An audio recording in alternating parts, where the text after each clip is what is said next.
Olá, boa noite, Cecília, boa noite. Vocês estão me ouvindo bem? Nosso sexto webinário. Vamos aguardando os convidados. Boa noite. Doutor Yuri já entrou, isso é excelente. Nosso convidado. Boa noite. Meu nome é Adalberto Lopes. Sou pedagogo de CS, da UFPA. Sou mestrando do PPG-SAS, de CS, UFPA. Esse é o nosso sexto webinário. Nosso título Saúde Mental Covid-19, Epidemia Oculta. Teremos a participação do Dr. Yuri Souza para dar algumas informações para nós, contribuir nesse momento, contribuir com nossa proposta de apresentação dos webinários.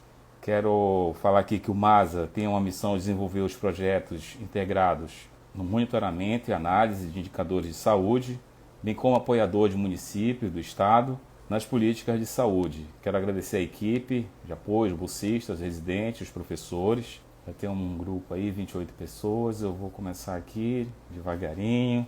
Boa noite, Ana Campos, seja bem-vinda. O doutor Yuri já tá a postos. Estão perguntando se ainda tem como se inscrever para receber o certificado. Vou verificar aqui com os apoiadores, eu creio que sim. Tem uma lista de presença, pode receber depois um e-mail.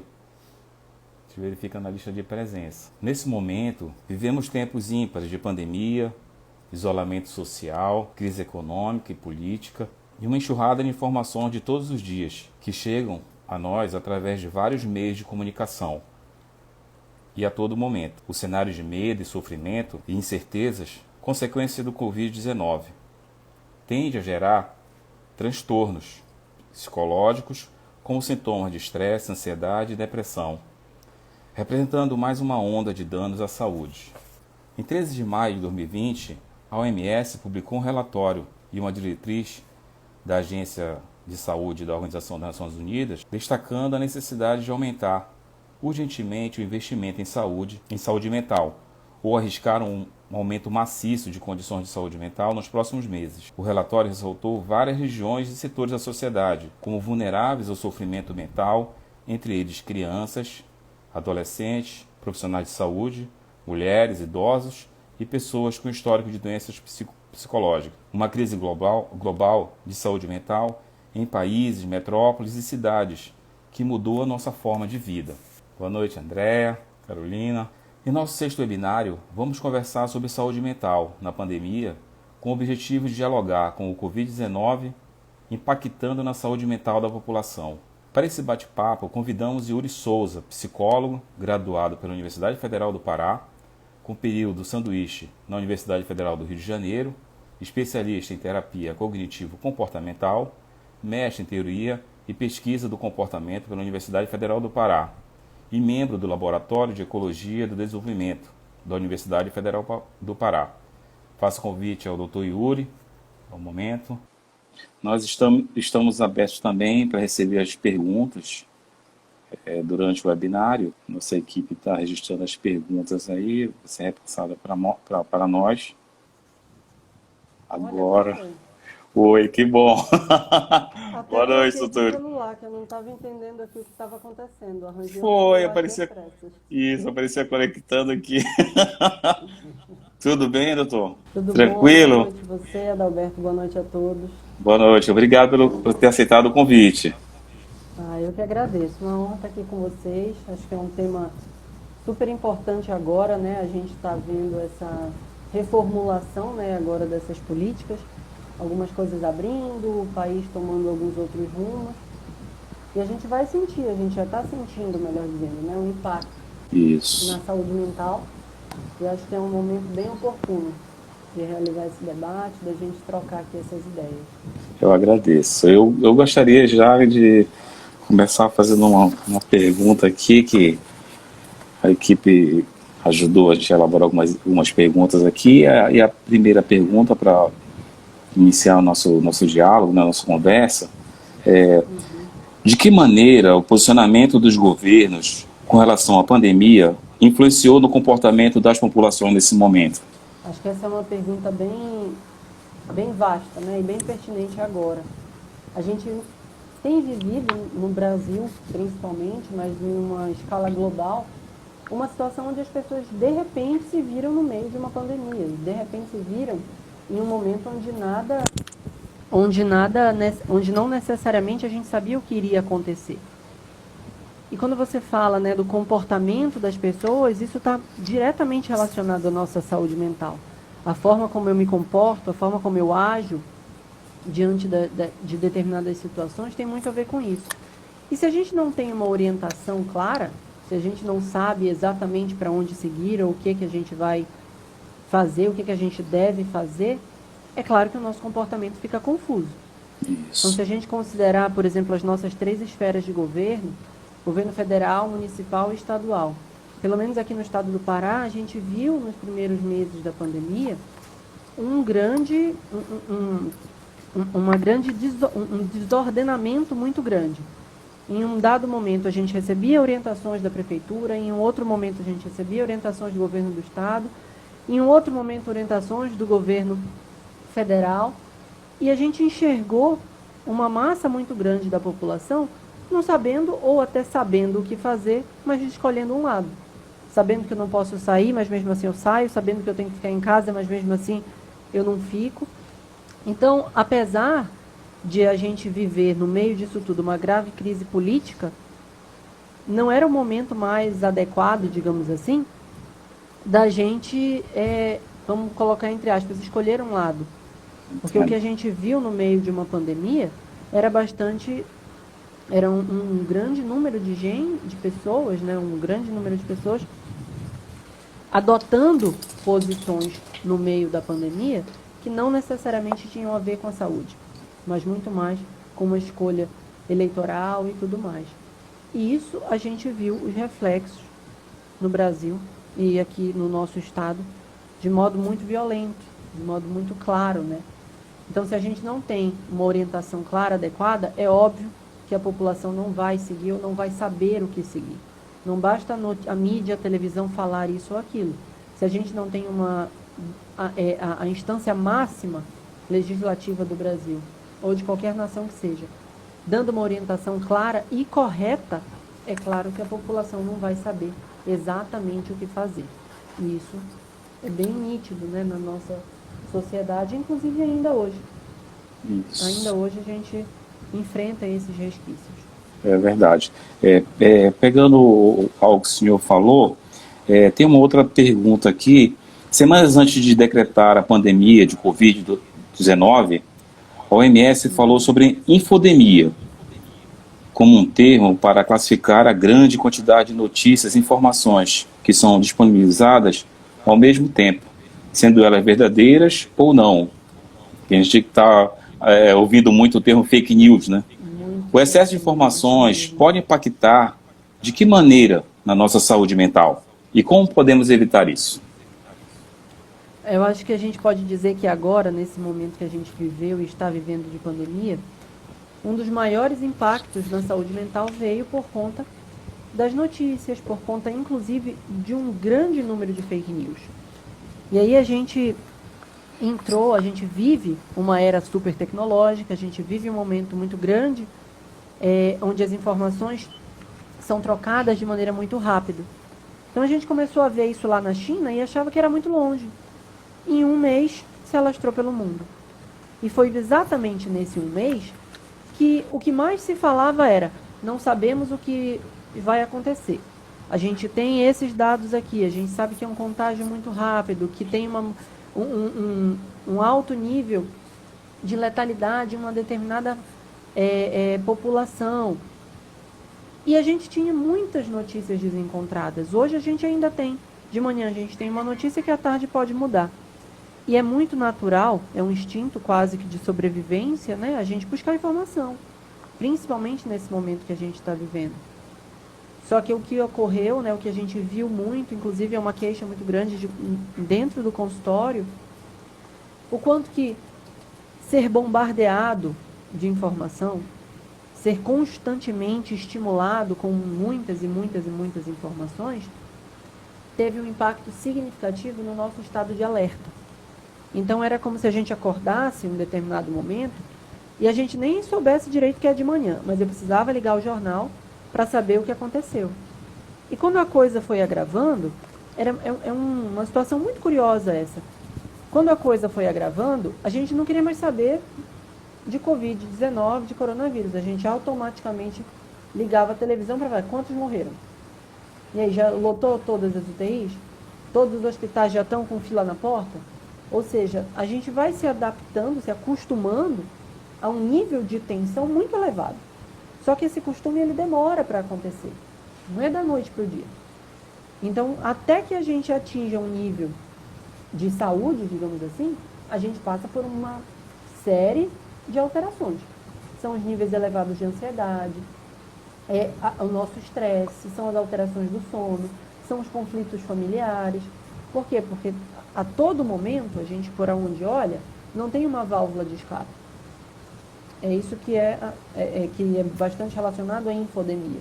Ou seja, um excesso de informações, um nível de informação muito elevado, obviamente, nos altera o nosso estado. E isso faz com que a gente procure alternativas. Nem sempre são as alternativas mais saudáveis. Acho que respondi, né, sua pergunta? Sim. Principalmente nós ficamos olhando a televisão, essas informações, a gente ficava chocado, né? Do início, pessoas da China, São Paulo, Rio de Janeiro, chegou no Pará, Belém, no bairro, bem próximo da gente, amigos, familiares. Então, começamos a sentir esse sofrimento, né? Esse sofrimento. Começou a se usar um termo que era a doença chega perto da gente. A doença está cada vez mais chegando perto da gente. Perto da E gente. às vezes nem era tão perto assim. Às vezes o contágio midiático. É a gente ouvir que tem muito caso. Se tem muito caso, naturalmente, dentro de um condomínio, por exemplo, há chance, estatisticamente, de ter alguém infectado. E isso nos altera. Isso nos coloca num grau de tensão, num nível de tensão muito elevado. E, obviamente, isso vai impactar em todo o nosso funcionamento de vida. Se a gente que pode falar de uma classe social, por exemplo, estável, onde não necessariamente sofreu um grande impacto pela pandemia, isso altera, vamos considerar as camadas que perderam o emprego, as camadas que ficaram desempregadas, que chegaram em alguns momentos em grandes dificuldades para se alimentar, o impacto é ainda maior. Não necessariamente devemos deixar de ver notícias, mas tudo tem um limite. Há uma regra, há uma forma disso ser regrado. A pandemia, tem uma outra questão, a pandemia nos obrigou a uma brusca mudança de comportamento social, chegando a gerar o termo novo normal. Quais os legados que esse novo normal pode nos deixar? O novo normal é a bola da vez, né? É o que a gente costuma usar como gíria hoje. Tá virando... Tudo que a gente vai fazer é um novo normal. Novo normal, às vezes incomoda esse termo. Às vezes incomoda e muito, me incomoda muito particularmente. A gente considera que os legados, né, da pandemia e desse novo normal, a gente ainda está descobrindo. As pesquisas estão vindo, estão surgindo aí para a gente pensar quais estão sendo os reflexos disso.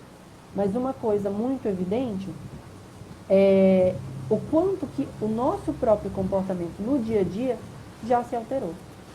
O quanto que quando a gente olha ao redor, o quanto que a gente percebe, por exemplo, o que muita gente aqui deve fazer, ir ao supermercado. O quanto que ir ao supermercado se tornou quase que uma guerra.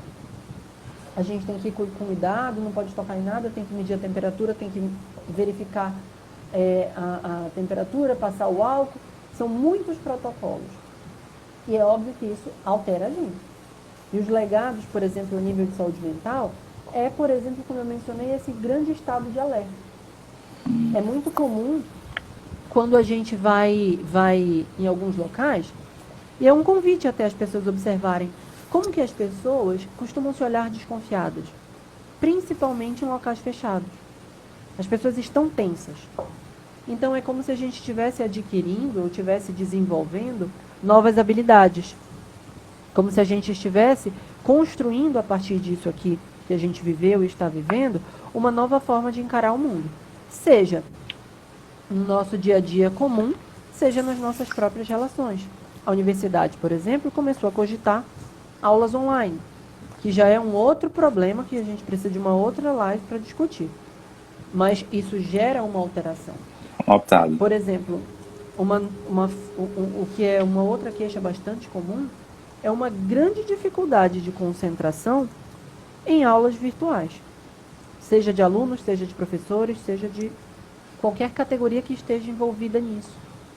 Isso é um legado, que não necessariamente é saudável, mas é uma forma que a gente está vivendo agora, uma forma que a gente está tendo que lidar, tendo que se adaptar, e isso é um legado. Será que é um ensino que vai funcionar, por exemplo?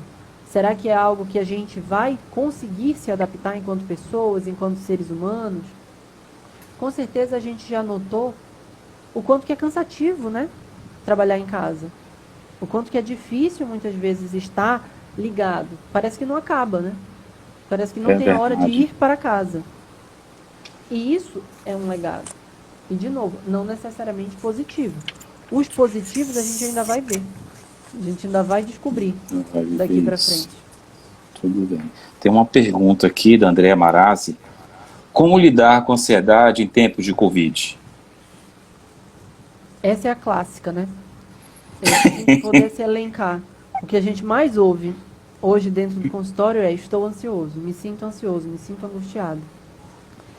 E eu sempre digo que não tem uma receita de bolo. Então, a minha resposta prática para essa pergunta é: vamos procurar um tratamento, vamos procurar uma ajuda profissional.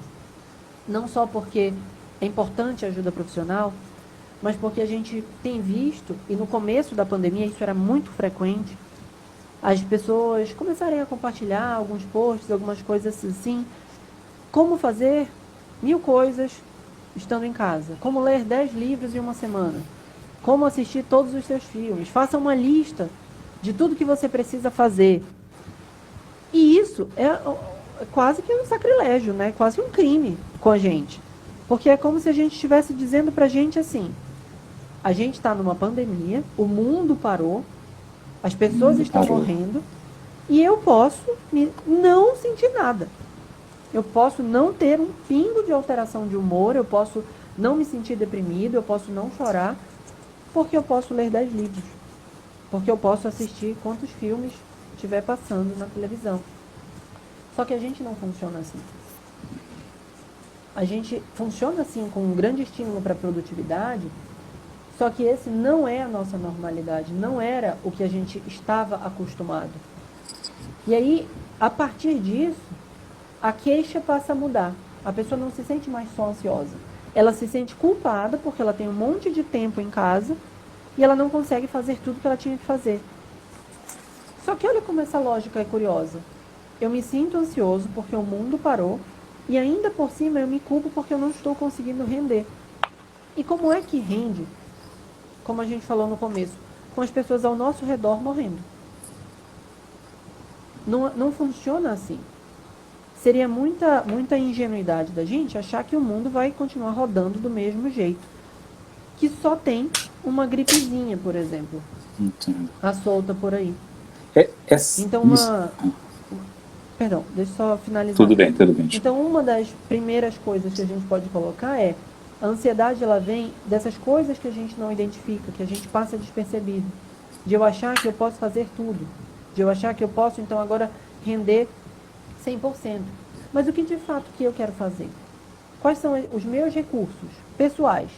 Eu quero assistir o filme? Pois bem, eu quero ler o livro? Tudo bem. Mas não vai ter uma receita que eu vou pegar de alguém e vou me colocar ela. Isso eleva a nossa atenção. Eleva aquilo que a gente falou no começo, do nosso estado de alerta. Aí, além de prestar atenção no vírus, eu presto atenção também em mim 24 horas por dia, porque eu estou em casa, sem ninguém, sem apoio, sem nada. Pegando o gancho, seria a narrativa da negação do sofrimento do outro? Seria nesse sentido? Em alguns momentos, isso pode aparecer. Mas a negação, ela vem de o estágio, né, que a gente fala, se fala muito nos estágios do luto, da negação, ela vem de uma outra relação, de um outro tipo de funcionamento.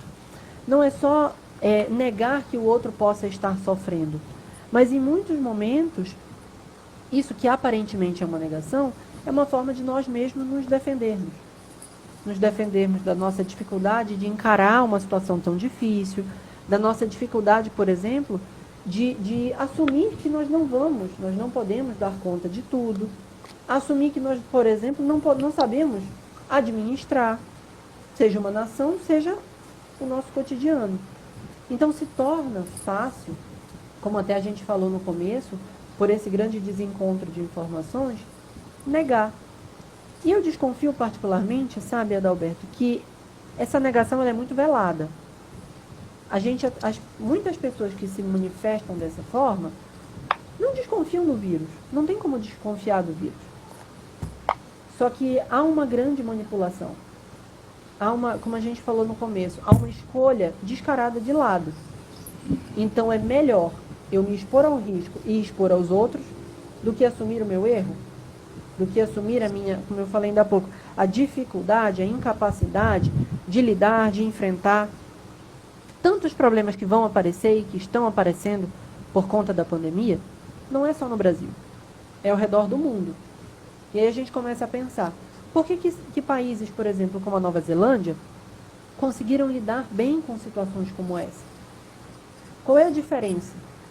As pessoas lá têm um outro estilo de vida? Até tem. Mas a estrutura é a mesma. O funcionamento de nós enquanto indivíduos é bastante semelhante. Então o apoio, a orientação, inclusive a oferta de serviços que possam estimular as pessoas a reconhecerem essas dificuldades e a conseguir lidar com elas, é muito importante. Quando a gente pensava um tempo atrás, ou vidas ou a economia, a gente parecia que estava esquecendo que quem trabalhava, quem rodava a roda da economia eram as pessoas. As pessoas que morreram. E aí, as pessoas que não morreram, ou um grande número dessas pessoas, provavelmente daqui a um tempo, não vão estar trabalhando por quadros de ansiedade, por síndrome do pânico, por depressões graves, ou até mesmo pelas sequelas que a gente ainda está descobrindo, sequelas orgânicas, que a Covid-19 pode causar. Então não é uma escolha ou a economia ou a saúde. É tudo junto. E a gente tem grandes exemplos ao redor do mundo de que isso tem funcionado. Obrigado. Tem outra pergunta aqui da Lúcia. Ficar vendo o número de mortes afetam a nossa saúde mental, mas entre negar e saber quantos morreram, como lidar com esta tensão e medo da morte? Ver o número de mortos realmente nos afeta. A gente parece que nunca viveu, as pessoas acreditam que todos que estão na live nunca viveram uma situação como essa. E é óbvio que isso nos afeta. E não ver não necessariamente é negar. Assim como ver não quer dizer que eu necessariamente vou me impactar com aquilo. O medo da morte, né, desde que a gente nasce, as pessoas costumam dizer, desde que a gente nasce a gente está morrendo, mas a gente nunca está preparado. Ninguém pensa assim, eu vou querer morrer no dia tal. Ninguém pensa isso. Então é muito natural esse medo. Inclusive, um outro tipo de queixa muito comum desse momento é esse medo da morte com uma outra roupagem. É muito comum pacientes terminais terem o medo da morte. Pacientes que descobrem uma doença grave. Mas aquilo apareceu para aquela pessoa. Foi um câncer para aquela pessoa. Não foi uma pandemia para 7 bilhões de pessoas. Então o medo da morte agora, nesse momento, ele é escancarado. Eu não tenho mais medo só que a minha mãe morra, que o meu pai morra. Eu tenho medo que todos eles se contaminem, me contaminem a vizinhança. Então é como se fosse um efeito dominó. Lidar com esse medo da morte é uma outra tarefa para a terapia. A gente poderia dizer assim, junto com como lidar com a ansiedade. Entendo. Mas a gente já está começando a ver, também nesse cenário, estratégias de adaptação. Quando a gente falou ainda há pouco, né, do legado, do que fica, uma das coisas que talvez fique, e que eu noto isso no dia a dia, é a nova visão sobre a vida. A gente, a partir deste momento da pandemia, Até quem ainda não tinha percebido, a nossa finitude ela está posta. E não é daqui a 50 anos. Podia ser uma criança de 5 anos que morreu de Covid ou um idoso de 95. Grupo de risco ou não grupo de risco? A finitude está posta. Então, por que não valorizar esse momento? Quando a gente trata, por exemplo, ansiedade ou outros quadros relacionados ao transtorno de humor, a vivência do presente ela é muito importante. E quando isso é tão posto para a gente agora, como a pandemia, o presente se torna mais importante ainda. Ele se torna muito evidente. Porque pode não ter um amanhã. E aí deixa de ser aquele amanhã por um acidente de carro e passa a ser um amanhã porque eu fui no supermercado e me contaminei. Porque eu saí e peguei o elevador com uma pessoa que também estava contaminada. E a gente pode ter isso muito claro. Agora é a Covid-19, é esse coronavírus. Talvez amanhã seja outro. E se nós não nos adaptarmos a isso, se a gente não sinalizar para a gente mesmo essa necessidade de tratamento, essa necessidade de adaptação, as sequelas deixam de ser só físicas. Elas passam a ser também orgânicas. Tudo bem. Tem uma pergunta aqui da professora Rosiane. Como acolher as pessoas que chegam para o nosso atendimento com tanto sofrimento? Atendimento de modo geral, né? É. Qualquer tipo de atendimento. Eu costumo dizer que quando a gente não tem um profissional especializado, né, um psicólogo, um psiquiatra, a gente olha e tenta a todo custo, outros profissionais, numa equipe multiprofissional, a gente tenta a todo custo fazer com que aquela pessoa pare de se sentir mal, com que aquela pessoa pare de chorar. Parece que é a nossa primeira reação. A pessoa chega, como ela comentou, com tanto sofrimento, e nossa primeira iniciativa é fazer, então, vamos fazer ela parar de sofrer. E a gente não se atenta que isso naquele momento não vai ser possível. Então, se a gente não tem todo o preparo técnico de manejar aquilo a longo prazo, parece uma coisa simples. Mas vamos escutar. Vamos ouvir o que a pessoa está dizendo. Às vezes ela não quer que você diga para ela o que ela tem que fazer. Às vezes ela não tem ninguém para conversar. E aí ela acha alguém. Ela foi num atendimento, ela foi no hospital, passou por uma triagem, e ela sentou do lado de alguém e começou a conversar. E é muito interessante como que em toda a sala de espera tem alguém que a vida é super trágica. É verdade. Tudo de ruim já aconteceu com aquela pessoa. Até para chegar no consultório. Até para chegar no consultório. E será que a gente acha que nós somos a primeira pessoa que ela está contando aquilo? E muitas vezes não. Então, essa retirada do sofrimento, essa estabilidade, ela é um processo. O que a gente pode fazer de cara, o que naquele momento pode nos ajudar e ajudar a pessoa, é o que ela mesma colocou, acolher. E esse acolher passa pela escuta. Vamos escutar, se a gente tiver condições, fazer um encaminhamento, se a gente não tiver condições, a gente faz uma escuta e faz o melhor possível. A gente ouve o que ela tem para dizer. Em muitos momentos a fala é curativa. Existem técnicas e estratégias, existem. Mas quantas vezes a gente já ouviu alguém dizer assim, nossa, só de conversar com você isso já me ajudou. Então, de modo muito geral, né, até empobrecido, mas vamos ouvir. Vamos escutar. Tem uma outra pergunta aqui da Cecília. Né? Muito, tá? São muitas perguntas. Doutor Yuri, recomenda algum podcast que aborda saúde mental para ouvirmos durante o distanciamento social? Um podcast? Você poderia recomendar? Recomendo. Eu não sei se é propaganda, mas acho que não tem problema. Fique à vontade. Existem 2 podcasts muito interessantes, que um é o Autoconsciente, tem nas plataformas todas, mas o Autoconsciente é muito legal. É um podcast, inclusive, que tem vários momentos de meditação guiada, que quem já é familiarizado com a meditação pode conseguir fazer. É muito interessante ouvir na ordem, né? Ouvir ao longo da ordem cronológica que tem, A moça que faz o podcast, que eu fugiu o nome agora, mas é muito boa, uma pessoa que trabalha com meditação, mindfulness, e é uma técnica de meditação muito interessante, que a gente usa bastante na psicologia, o nome é Autoconsciente. Só jogar que vai aparecer. E um outro podcast que é um pouquinho mais recente, tem menos vídeo, menos áudios ainda, é o podcast Terapia Super, que chama. E aí tem alguns episódios falando sobre ansiedade, sobre estratégias de enfrentamento nesse momento da pandemia e alguns outros temas relacionados a esse novo normal, ao que a gente pode esperar daqui para frente.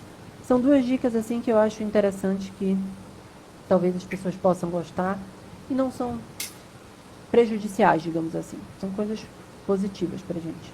Tudo bem, obrigado. Tem uma outra pergunta aqui. Luciana, como colocamos o limite saudável de acesso às informações? Mais uma vez, né? A receita vai ser muito difícil, principalmente porque é para cada um. Eu vou falar, por exemplo, de mim. Existiu um momento que eu percebi, durante esses 3 meses, que eu via o jornal de manhã, na hora do almoço e à noite, assistia os jornais que geralmente passam nesses horários, e eram as mesmas coisas. Só que eu vivenciava aquelas notícias como se fosse a primeira vez.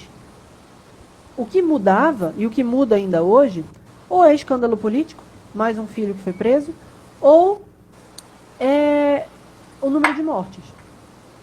Essas são as grandes variações no geral, né? De manhã tem um número, à noite tem outro número. Mas a essência da notícia geralmente é a mesma. É muito difícil que a gente ligue a televisão e tenha descoberto a cura do jornal das 8 para o jornal das 21. Para mim, e aí vocês vão fazendo essa compreensão, né, a partir dessa experiência, desse relato, para mim, o limite apareceu quando eu percebi que aquilo eram as mesmas notícias e me deixavam tenso do mesmo jeito. Então, se eu precisava saber, até mesmo para trabalhar, eu precisava saber o que estava acontecendo, se já tinham lotado as UTIs, se já tinha, quantas pessoas tinham morrido, se tinham perspectivas de doença, então eu posso escolher um horário. Inclusive, o horário que me é mais satisfatório. Por exemplo, se eu visse o Jornal da Manhã, eu ia ficar pensando aquilo o dia inteiro e talvez não me ajudasse. Se eu visse o Jornal da Noite, talvez eu tivesse dificuldade de dormir.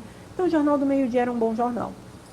Ele fazia um resumo, ele era intermediário entre manhã e tarde. Para mim, funcionava bem aquela reflexão.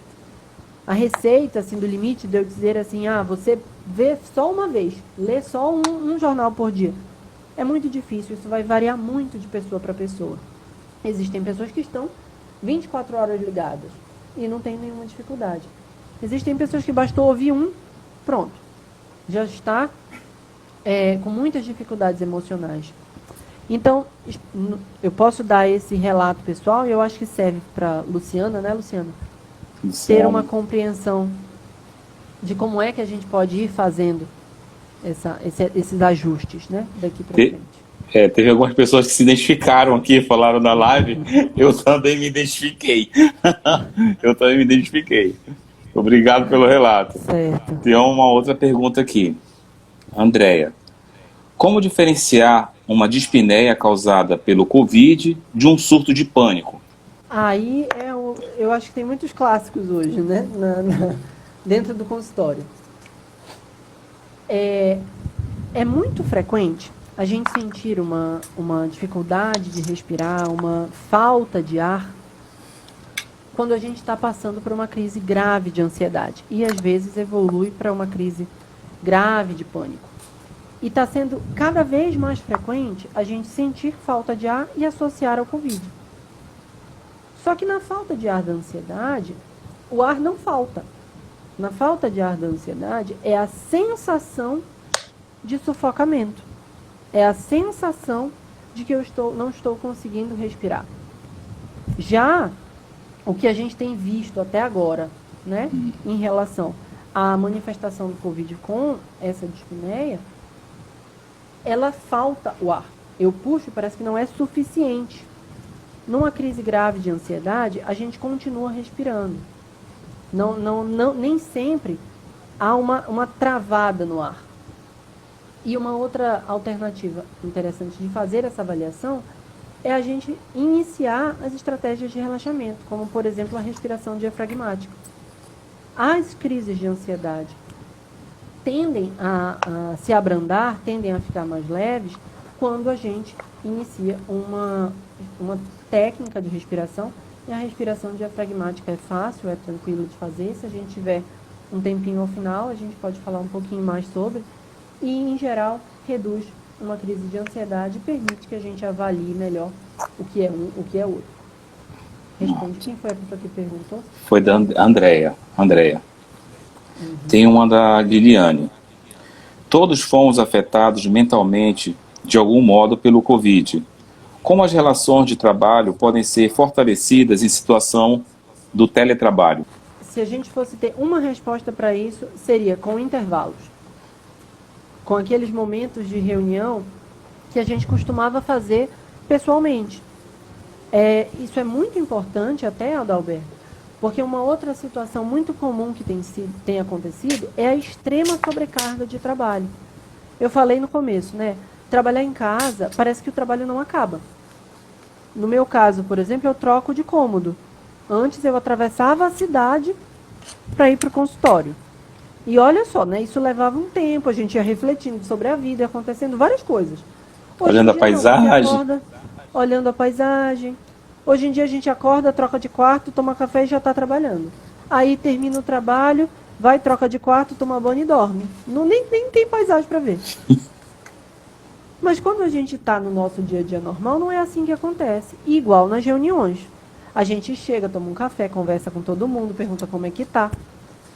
Isso é importante de ser trazido para o teletrabalho. Isso é importante de vir para o nosso dia a dia virtual. É engraçado que a gente faz uma ligação, uma videochamada, e aí parece que a gente senta no computador e fala, então, vamos lá, qual é a pauta 1, qual é a pauta 2, qual é a pauta 3, desliga e pronto. Como se acabasse a reunião. Mas as pessoas que estão ali com a gente continuam sendo pessoas, continuam sendo nossos colegas de trabalho, que estão em muitos momentos passando pelas mesmas dificuldades que nós. Então vamos promover esses momentos de descontração. Vamos manter as relações, ou vamos tentar manter o máximo possível, né, dessas relações num nível de estabilidade. O teletrabalho, a lógica dele, né, foi adaptar o trabalho do dia a dia para dentro de casa. Só que acabou que a gente foi usando ele meio truncado. A gente foi usando ele para trabalhar mais. Então as empresas cobram mais, o chefe cobra mais, a gente se cobra mais.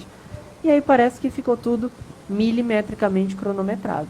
E não necessariamente esse é o saudável e nem deve ser o novo normal, né?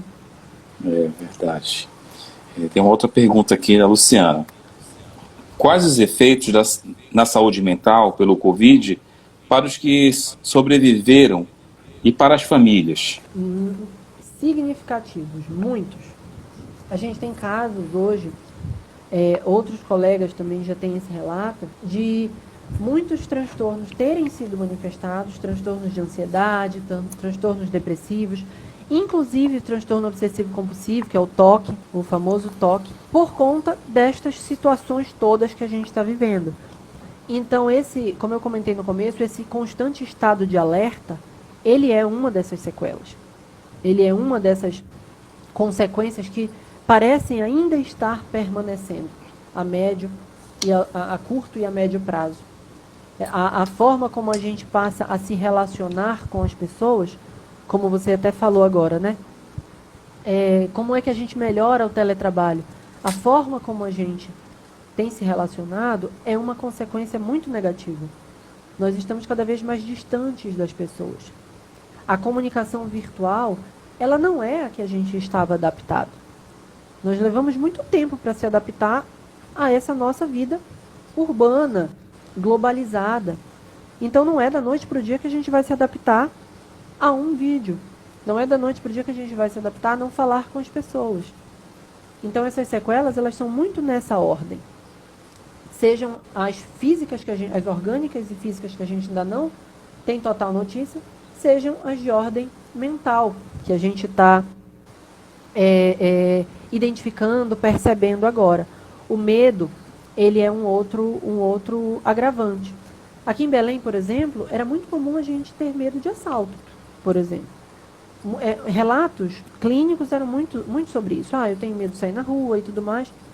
Em um dado momento, isso parou de acontecer. As pessoas não tinham... Parou entre aspas, né? Isso diminuiu muito.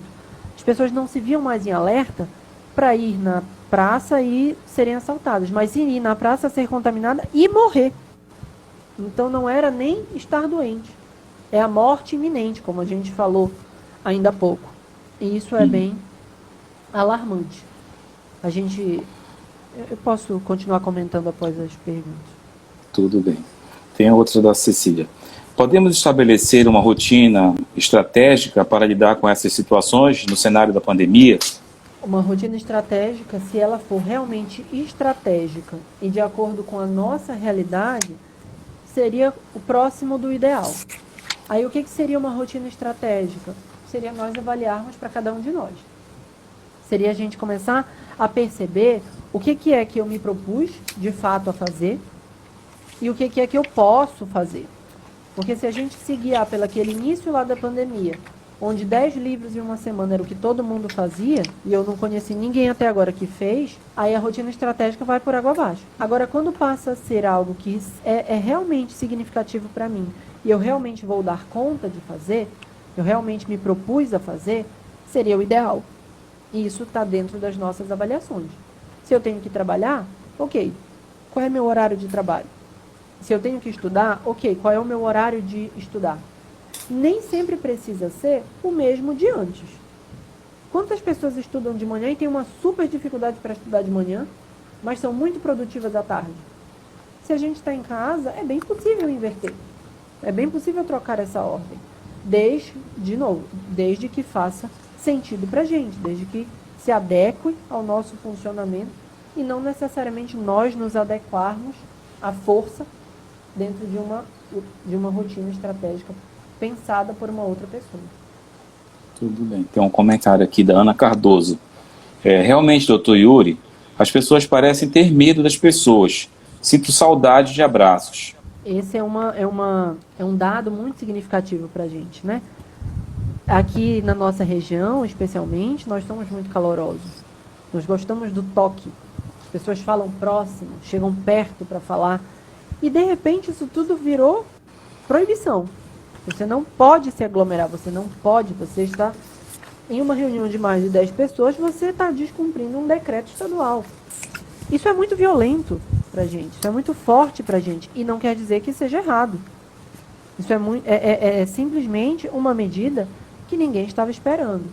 E quanto faz falta um abraço, né? Quanto faz falta esse estar junto? Eu acho que todo mundo já notou, todo mundo que está aqui já deve ter notado, alguém pelo menos dizendo assim, nossa, mas eu reclamava de sair de casa. Agora tudo que eu mais quero é sair de casa. Sair de casa. A gente reclamava porque era normal e a gente não prestava atenção. Agora que a gente prestou atenção, como é ficar em casa, aí a banda toca de outro jeito. E aí a coisa muda. Tem uma pergunta aqui, Isabela e Letícia. Existe alguma maneira de fazer uma autoavaliação de nossa saúde mental em tempos de pandemia? E como saber se preciso de atendimento profissional? Legal, essa é uma ótima pergunta, eu diria. Essa autoavaliação ela é o primeiro passo, né, para tudo. E eu sempre gosto de costumo dizer, que o que sai do que é saudável, do que é esperado para mim, já dá para estar no estado, já dá para levantar as orelhas. Já dá para prestar atenção no que vem por aí. E aí, como é que é possível que seja feita essa autoavaliação? A gente não vai pegar um teste, não vai pegar um protocolo e se auto-aplicar. Mas a gente vai prestar atenção. Quando a gente, ultimamente, um relato muito, muito frequente. Dificuldade de dormir. Não consigo dormir. E antes eu conseguia dormir? Dormia tranquilamente? Sem problema nenhum? Então eu estou diferente. Então eu estou de uma outra forma. Eu gosto de colocar, Adalberto, que por muito tempo a psicologia e a psiquiatria, elas eram áreas de uma outra classe da saúde. Era quase como se fosse assim, não sabemos o que é problema mental. E isso não é verdade. Problema mental é mental, problema orgânico é orgânico. E quando a Quando a gente tem uma dor de barriga, quando a gente tem uma dor de cabeça, a gente procura um tratamento. A gente vai fazer uma consulta, a gente vai pedir uma orientação para alguém que entende do assunto. Então eu chego lá e falo, olha, eu estou com uma dor de cabeça aqui na frente. Quantas vezes dói? Dói todos os dias, toda semana, nos horários específicos.